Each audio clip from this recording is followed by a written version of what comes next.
Innal hamdalillah nahmaduhu wa nasta'inuhu wa nastaghfiruhu wa natubu ilaihi wa na'udzu billahi min shururi anfusina wa sayyiati a'malina. May yahdihillahu fala mudilla lahu wa may yudlil fala hadiyalah. Wa asyhadu an la ilaha illallah wahdahu la syarika lah wa asyhadu anna Muhammadan abduhu wa rasuluhu la nabiyya ba'dah. Ya ayyuhalladzina amanu taqullaha haqqa tuqatih wa la tamutunna illa wa antum muslimun. يا أيها الناس اتقوا ربكم الذي خلقكم من نفس واحدة وخلق منها زوجها وبث منهما رجالا كثيرا ونساء واتقوا الله الذي تساءلون به والأرحام إن الله كان عليكم رقيبا يا أيها الذين آمنوا اتقوا الله وقولوا قولا سديدا يصلح لكم أعمالكم ويغفر لكم ذنوبكم ومن يطع الله ورسوله فقد فاز فوزا عظيما أما بعد فإن أصدق الحديث كتاب الله وخير الهدى هدى محمد صلى الله عليه وسلم وشر الأمور محدثاتها وكل محدثة بدعة وكل بدعة ضلالة وكل ضلالة في النار. Ikhwan dan akhwat yang dirahmati oleh Allah Subhanahu wa taala, pada kesempatan kali ini kita akan membahas tentang kunci-kunci rezeki, ya. Bahwasanya ada hal-hal yang dianjurkan oleh syariat untuk kita jalani, untuk kita perhatikan agar rezeki dimudahkan kepada kita. Tentunya masalah rezeki, masalah harta adalah suatu hal yang sangat wajar bagi seorang manusia suka dengan harta, suka dengan aset, suka dengan kekayaan, ingin tidak hidup dengan kekurangan. Ya, dan Allah sudah menyebutkan tentang sifat manusia dalam Al-Quran, di antaranya firman Allah Subhanahu wa taala, "Wa tuhibbunal mala hubban jamma." Dan kalian mencintai harta dengan kecintaan yang dalam. Demikian juga kata Allah Subhanahu wa taala, "Wa innahu lihubbil khairi lasyadid." Dan sungguhnya manusia itu sangat cinta kepada al-khair. Al-khair di sini ditafsirkan oleh para ahli tafsir dengan harta. Itu kecintaannya terhadap harta sangat kuat, ya, sangat kuat. Oleh karenanya wajar jika kemudian orang-orang khawatir dengan kemiskinan, kemudian berusaha mencari harta, karena namanya kemiskinan adalah suatu hal yang tidak mengenakan, suatu hal yang tidak mengenakan. Apalagi sampai seorang tidur dalam kondisi lapar, ya. Kemudian terkadang bukan dia saja yang lapar, terkadang istrinya ikut lapar, anak-anaknya ikut lapar. Maka ini suatu perkara yang sangat menyedihkan. Karenanya di antara doa Nabi sallallahu alaihi wasallam, beliau pernah berdoa, "Allahumma inni a'udzubika minal ju' fa innahu bi'sad dhaji'." Ya Allah, aku berlindung kepada Engkau dari rasa lapar, karena itu adalah teman tidur yang paling buruk, ya. Seorang tidur dalam kondisi lapar, terkadang bukan cuma dia, bahkan keluarganya juga lapar. Kenapa? Karena kekurangan harta.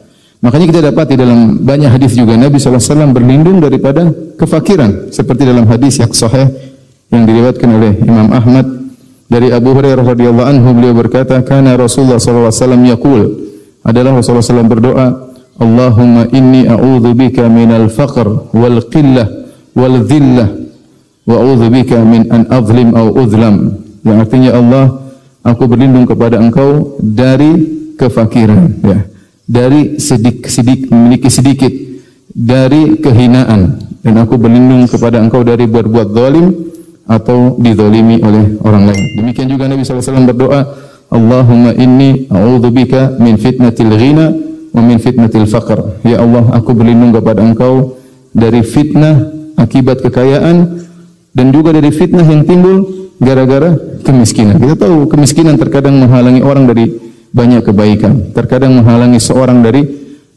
ibadah, ya, bahkan terkadang menjerumuskan orang dalam kemaksiatan, ya, dalam pencurian dan yang lainnya, ya. Ya, terkadang seorang menjual dirinya gara-gara alasan kemiskinan dan yang lainnya. Oleh karenanya kemiskinan, ya, kefakiran adalah perkara yang secara naluri manusia tidak disukai. Oleh karenanya manusia wajar jika kemudian suka dengan harta, mencari harta, ya. Tentunya itu pun diatur oleh syariat, tetapi keinginan kita memiliki aset, memiliki harta adalah suatu perkara yang natural, suatu perkara yang manusiawi. Kita tidak perlu ngaku-ngaku saya tidak butuh harta. Saya rasa mungkin ada, tapi itu sangat langka ya. Tapi kalau orang Bandung, wallahu alam ya. Saya rasa kita semua butuh dengan apa? Dengan harta. Oleh karenanya, doa untuk minta rizki banyak ya. Nabi SAW setiap pagi berdoa, Allahumma inni as'aluka ilman nafi'an wa rizqan tayyiban wa amalan mutaqabbala. Setiap pagi Nabi berdoa, ya Allah, aku mohon kepada Engkau ilmu yang bermanfaat. Aku mohon kepada Engkau rizki yang baik ya.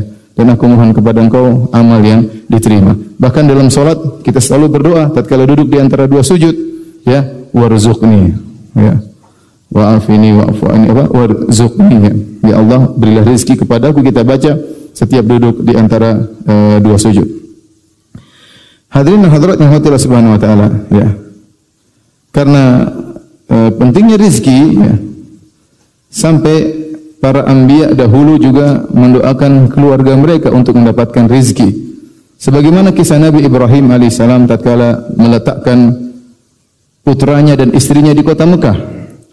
Rabbana inni askantu min dzurriyyati biwadin ghairi dzi zar'in inda baitikal muharram rabbana liyuqimus shalah faj'al afidatan minan nasi tahwi ilaihim warzuqhum minats thamarati la'allahum yashkurun.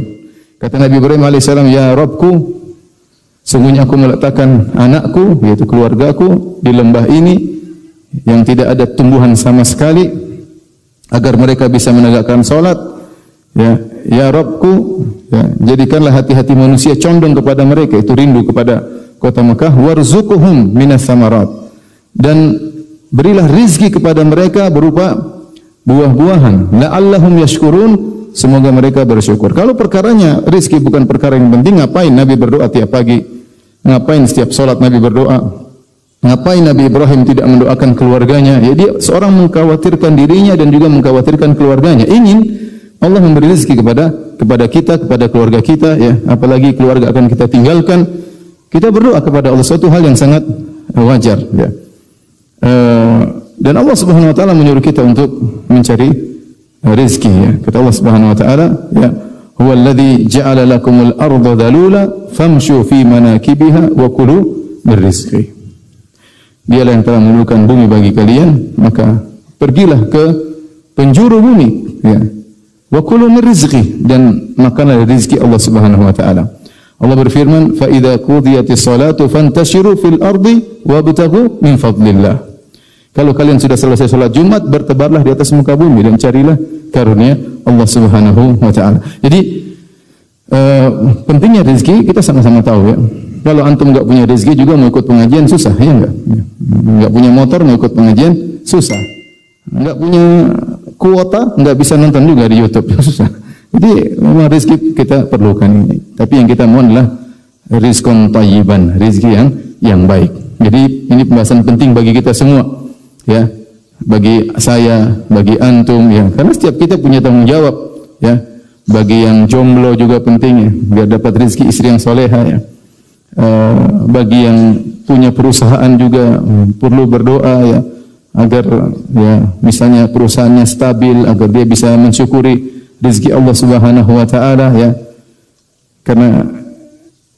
Karena ini semua menunjukkan akan pentingnya pembicaraan kita tentang rezeki. Baik.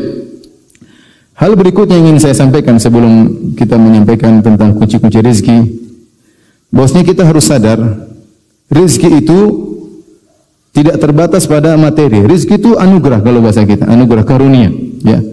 Anugerah karunia, ya. Dan Allah memberikan kita banyak karunia, ya. Banyak karunia, ya. Yang masing-masing karunia tersebut adalah rezeki dari Allah yang harus kita syukuri, ya. Ya, di antara karunia misalnya berupa aset, ya, rezeki, harta, ya. Di antaranya misalnya anak yang soleh, ya. Habli min ladunka dzurriyyatan thayyibah, ya Allah anugerahkanlah kepadaku anak yang baik. Seorang punya anak yang soleh itu rizki yang luar biasa, rizki yang menopang hidupnya, rizki yang membuat dia bahagia. Di antara rizki juga seperti istri yang solehah, suami yang soleh. Kata Nabi SAW, arba'atun minas sa'adah, 4 perkara Atau arba'un minas sa'adah, 4 perkara yang termasuk kebahagiaan. Di antaranya apa? Zaujatun salihah, ya. Istri yang salihah. Di antaranya baitun wasi', rumah yang luas. Di antaranya markabun hani, yaitu tunggangan yang enak untuk dinaiki. Itu di antara rizki, ya. Kalau seorang memiliki istri yang salihah, ya, di zaman sekarang ini, maka itu adalah nikmat karunia yang luar biasa. Karunia yang luar biasa. Terkadang seorang memiliki rumah yang banyak, rumah yang luas, tapi kalau ternyata istrinya tidak salihah, tiap hari ngomel, tiap hari nuntut macam-macam, tidak pernah berterima kasih kepada suaminya, tidak pernah menghormati suaminya, ya kebahagiaan itu rasanya hambar gara-gara dikotori dengan istri yang seperti ini, ya. Ya. Istrinya kalau masuk rumah seperti macan, ya. Kalau keluar rumah seperti kelinci, Masya Allah. Kalau sama orang lain ramahnya luar biasa. Janganlah sama orang lain, sama Gojek saja ramah. Gojek, tukang bakso ramah, ya. Mas, tambahin 1 piring mas, 1 mangkok lagi mas, ya. Sama suaminya mencak-mencak. Jangan-jangan suaminya berdoa semoga menjadi tukang bakso biar suaminya, istrinya ramah sama dia. Sebagian itu seperti itu. Tapi kalau seorang laki sudah mendapatkan istri yang solehah, maka itu rezeki yang luar biasa, ya. Kalau dilihat maka menyenangkan, ya. Kalau kita jauh rindu ingin bertemu dengannya, hari terasa hambar kalau kita tidak mendengar suaranya. Itu rezeki luar biasa. Makanya kalau ada istri antum solehah seperti itu, pegang erat-erat, ya. Pegang erat-erat dan gigi dengan geraham kalian kuat. Karena jarang, ya, istri-istri solehah seperti itu, ya. Jadi jangan kita batasi bahwasanya rezeki hanya pada harta, ya. Karena kalau orang hanya membatasi rezeki pada harta, terkadang dia tidak pandai bersyukur. Padahal rezeki itu banyak, ya. Jadi kasih hidayah oleh Allah, rezeki yang luar biasa hidayah. Kita diberi qanaah, kanzun, rezeki yang luar biasa yang tidak bisa dilawan oleh apapun, rasa qanaah dalam diri, ya. Jadi kesehatan, ya, kesehatan luar biasa, ya. Kesehatan. Ada orang subhanallah cari uang sebanyak-banyaknya, dia ingin makan enak. Begitu dia cari uang, dia kaya, waktunya makan enak dia sakit. Enggak boleh makan ini, enggak boleh makan anu, enggak boleh. Bayangkan.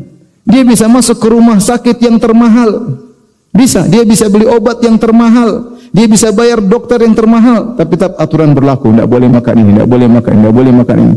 Antum makan apa saja, mau di pinggir jalan, mau kolesterolnya banyak, antum sikat aja, ya. Tahu-tahu mati. Jadi maksud saya kesehatan untuk rezeki yang luar biasa. Jadi kalau seorang tidak membatasi rezeki hanya pada materi, maka dia akan banyak bersyukur kepada Allah Subhanahu wa taala. Dan benarlah sabda Nabi sallallahu alaihi wasallam, "La tanzuru ila man fawqakum, walakin inzuru ila man asfala minkum, fa innahu ajdaru alla tasdaru ni'matallahi alaikum." Jangan selalu lihat ke atas, tapi lihatlah ke mana? Ke bawah, karena itu akan buat kalian tidak meremehkan karunia Allah Subhanahu wa taala, ya.